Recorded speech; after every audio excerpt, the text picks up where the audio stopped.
Bonjour, ça me fait plaisir encore une autre fois de vous retrouver pour une petite chronique. Et aujourd'hui, j'ai eu le goût de vous faire une petite chronique sur la chasse à la sauvagine, qui est en fin de compte tout un monde parce qu'on va parler de camouflage, on va parler de fusil, on va parler d'appelants, de décoils aussi en même temps, et on va parler d'appâts.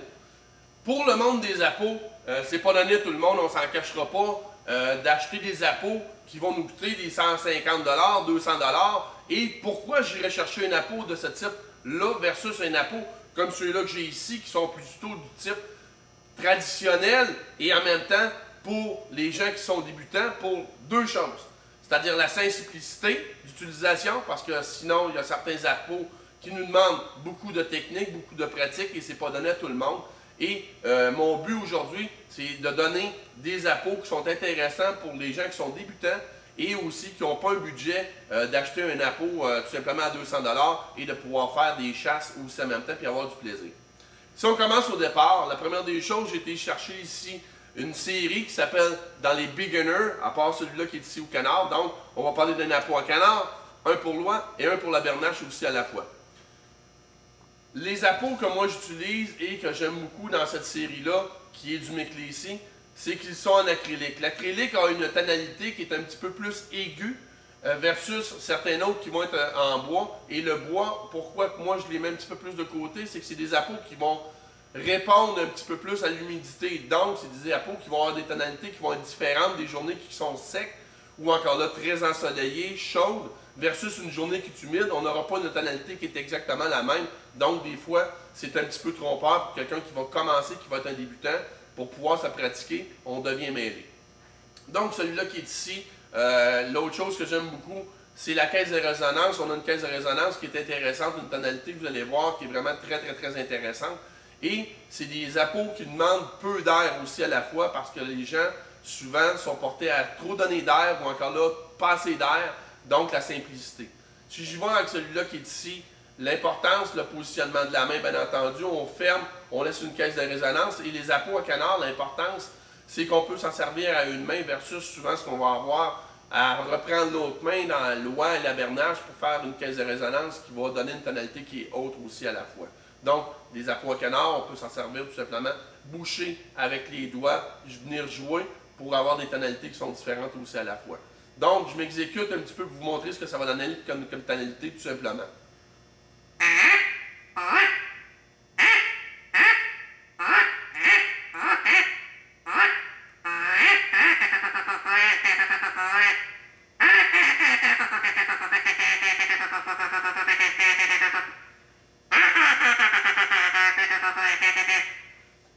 Vous voyez que c'est assez simple, j'ai mis ma main, c'est le réflexe d'un gars qui fait de l'oie et de la bernache, mais en fin de compte, vraiment un appât qui a des tonalités qui sont intéressantes. Et au départ, pour aller chercher le type de son comme ça, c'est juste de pousser de l'air, c'est rapidement tout simplement. Puis pour le jacachage, c'est qu'on fait lorsqu'ils vont souvent se chamoyer pour la nourriture. Si je m'en vais ici dans un appât qui est dans le 179, dans le Buck Expert, oui, je vais vous parler des appâts Buck Expert un peu. Pourquoi? Parce que bon, ils ont vraiment des séries dans les appâts qui sont intéressants pour les gens qui commencent pour l'oie, comme celui-là qui est ici, un appât qui est court. Donc, encore une autre fois, positionnement de la main, on vient fermer légèrement, on laisse une légère caisse de résonance, et on prend comme si on prenait une goutte d'eau, et on vient positionner la main.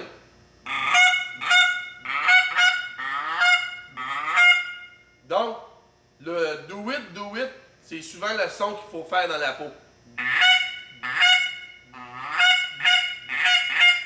Et quand je fais vite, dans le fond, c'est lorsque ça va faire deux tonalités comme ça ici.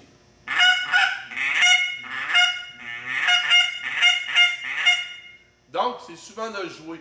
De pas toujours aussi en même temps, lorsqu'on va faire nos appels, d'avoir la même type de tonalité, c'est-à-dire de toujours faire ça ici, là.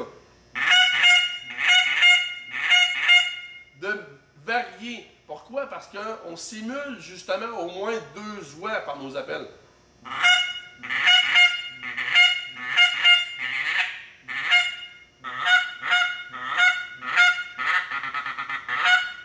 De jouer et de varier, c'est excellent. On crée beaucoup plus, justement, un groupe d'oies.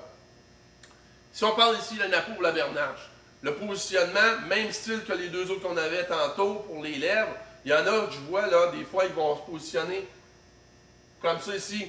Pas besoin d'emboîter complètement avec la bouche, juste à côté des lèvres, c'est déjà bien. Positionnement de la main bien important encore une autre fois.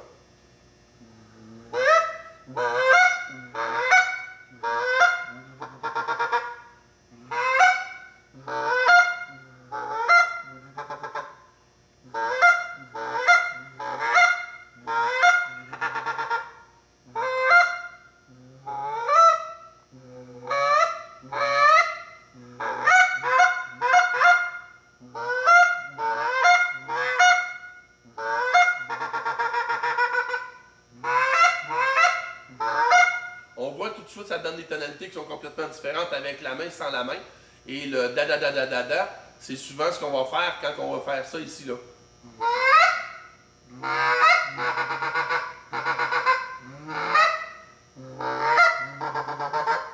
Le da-da-da-da, c'est souvent lorsqu'ils vont être en train de manger. Et de ne pas peur de jouer justement pour aller chercher le roux de la gorge.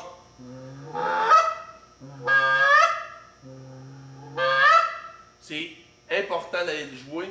L'importance aussi, encore une autre fois, dans les appos, c'est de faire de la pratique. Je le sais que c'est pas évident de pratiquer à la maison, dans un appartement. Promenez-vous en voiture. Ça m'est arrivé, moi, d'apprendre des nouveaux appos, ou encore là, moi, j'ai la chance dans le magasin d'arriver de bonne heure, comme ce matin, de pouvoir prendre ces types d'appos-là, les pratiquer. Parce que je pense que pour nous, le premier but, les conseillers, c'est de pouvoir vous donner des appos et de spécifier avec vous c'est quoi vos besoins et d'avoir du plaisir sans ces types d'appos-là, qui sont des appos qui sont faciles à utiliser. Donc, ayez pas peur, les gens qui commencent à la sauvagine, de pouvoir aller vous chercher des appos. Et non, ce n'est pas un besoin ultime d'aller chercher un appôt à 150 $ pour commencer.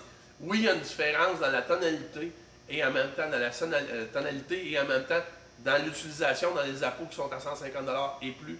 Mais pour quelqu'un qui commence, je pense que ce n'est pas quelque chose qu'il faut aller chercher parce qu'il y a quand même beaucoup de choses à aller chercher pour la sauvagine, que ce soit les appelants, les habillements, les balles, les munitions, l'arme en tant que telle, c'est tout un monde. Donc, sur ça, je vous présentais 3 types d'appos, un pour le canard, l'oie, la bernache. Pour vous qui commencez ou encore là qui avez de la difficulté avec d'autres types d'appos, c'est une gamme, je dirais, intermédiaire et en dessous des coûts de 35 $. Donc, allez voir vos marchands comme une autre fois, c'est intéressant et ayez pas peur et ayez surtout du plaisir, c'est important. On se revoit pour une autre chronique, à la prochaine.